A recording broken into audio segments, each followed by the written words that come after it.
low vision segala macam, jumlahnya lebih dari 40 juta. Termasuk lansia ya.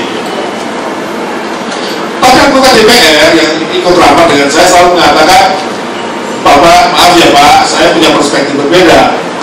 Kalau saya membaca statistik segala, teman-teman yang disabilitas ini terlalu menutup. Udah pasalnya banyak, minta pagu kerja 3%, minta di discount airlines, dan sebagainya, diperlakukan berbeda dan selanjutnya. Dan dia mengatakan, Pak, undang-undang ini akan membebani pemerintah daerah. Siapa di antara kita yang pasti akan jadi seorang difabel? Tidak ada yang berani menjamin kan? Ada sekali, apalagi wartawan ya, yang pekerjaannya mungkin makan nggak sempet ya, bekerja pakai kerokok lagi, ruang wartawan itu ruang yang pakai kerokok dan sebagainya. Saya kira ada merupakan potensi penyandang disabilitas di masa yang akan datang. Jadi secara statistik sebetulnya statistik yang 40 juta itu hanya statistik sementara. Disabilitas merupakan persoalan umum bagi semua orang, bagi seluruh warga negara, bukan persoalan orang dengan disabilitas doang. Ruangan DPR aja sangat formalitis, sangat normatif, dan agak sulit mempush ini yang tadi saja. Terima kasih. Nanti mungkin saya akan memberikan kesempatan berikutnya kepada Bapak Doni Lukigas. Beliau dijamin. Tapi dalam pandangan saya, problem utama sebetulnya di mindset, pola pikir. Karena selama ini kita melihat penyandang disabilitas dari sisi belas kasihan, tidak melihat dari sisi kemampuan mereka. Orang akhirnya bermain di sini. Saya tidak tahu apakah draft undang-undang yang sedang diutus sekarang hal itu sudah berubah atau belum. Tapi kalau belum ada perubahan, ke depan lagi akan bermain. Yang selama ini apa yang kita berikan? Kita lebih suka dengan hal-hal yang bombastis yang menarik perhatian publik, padahal hal yang substansi itu ada di sekitar kita. Mungkin ada saudara-saudara kita, ada sahabat kita, teman kita yang terjadi seperti itu. Terima kasih. Mengedukasi masyarakat untuk terbuka bahwa disabilitas itu bukan aib, disabilitas itu bukan kutukan dan lain sebagainya. Itu harus terus-menerus disuarakan supaya orang terbuka. Yang kedua, kita harus bicara, kalau tadi Pak Herwanto bicara soal hak, selalu kita kemudian dianggap terlalu menuntut hak. Bisa dibalik, kita harus bicara soal tanggung jawab negara, state responsibility. Tanggung jawab negara yang namanya memenuhi, memajukan, melindungi, menghormati dan memenuhi hak asasi manusia, itu tanggung jawab negara terutama pemerintah. Ketika kita bicara hak asasi manusia, semua hak yang melekat pada setiap orang itu sesungguhnya adalah hak bagi penyandang disabilitas juga. Secara objektif mereka mampu untuk bisa masuk ke SMA umum.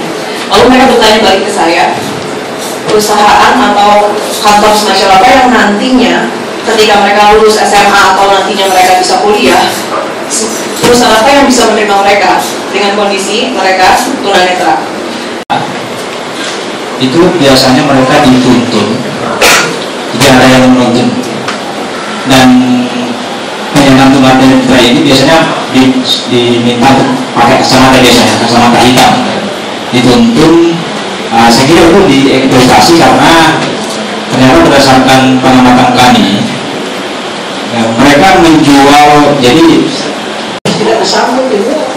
Jadi bagi saya harus ada pola komunikasi, kerjasama yang baik antara pemangku kepentingan dengan teman-teman media, supaya itu bisa menjadi gerakan bersama, tanggung jawab bersama yang tidak musiman, tidak menjadi pengarang kepada. Penyandang disabilitas ini, hal-hal yang ditanyakan oleh teman-teman pers itu sudah dijawab. Bagaimana cara mengatasinya? Begitu. Oleh karena itu saya berpikir nggak usah jauh-jauh dulu bicara tentang bagaimana mengatasi mereka ini, tapi mari sama-sama kita mendorong RUU penyandang disabilitas ini selesai di 2015. Kalau menurut saya itu, karena mindset yang dipunyai oleh teman-teman wartawan ini tidak semua kelompok masyarakat di luar sana mengerti. Begitu. Kita sendiri belum punya, belum bisa mengidentifikasi bahwasanya oh ini adalah hal-hal yang memang tidak pantas diberlakukan terhadap penyandang disabilitas. Saya rasa demikian. Kali sekali termasuk telepon umum, waktu ada telepon umum cara memasangnya terlalu tinggi. Setelah itu dulu yang mengecek agar disabilitas KBI dan HDI bisa disambung. Ini soal stigma itu ternyata tidak hanya dilakukan oleh masyarakat umum. Keluarga kadang-kadang juga melakukan stigma terhadap penyandang disabilitas.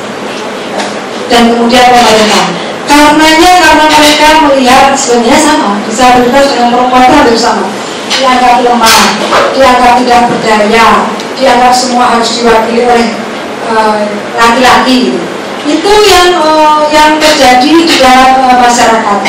Sebabnya kemudian untuk membangun kesadaran masyarakat bahwa dia nggak lemah, dia sanggup berbuat sesuatu, itu butuh upaya-upaya tertentu. Dan saya percaya justru difungsikan itu yang mendengar, Mas.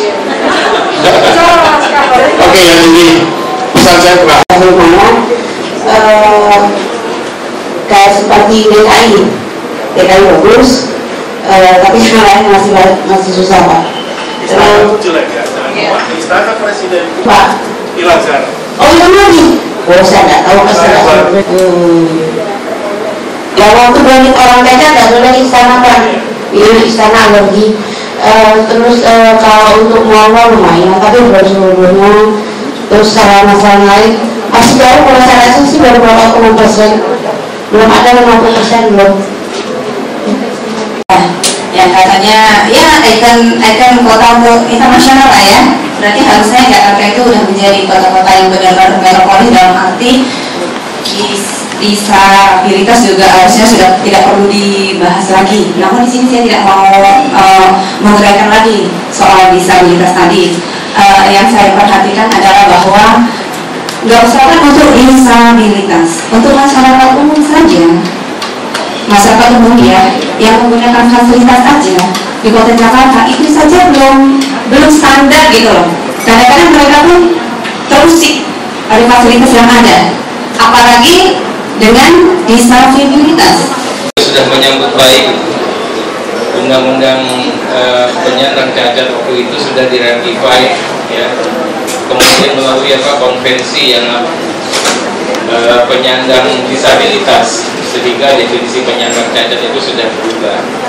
Dalam banyak hal kita juga lihat dan kami cermati betul, ini perspektif kami Komisi 2, bahwa ratifikasi saja tidak cukup, karena di situ yang ada hanya pengakuan-pengakuan, tidak ada pengawalan, tidak ada kontekstual untuk melakukan penegakan perlindungan hukum maupun perlindungan hakiki ya, sosial, kemudian perlindungan apa itu terhadap penyandang disabilitas.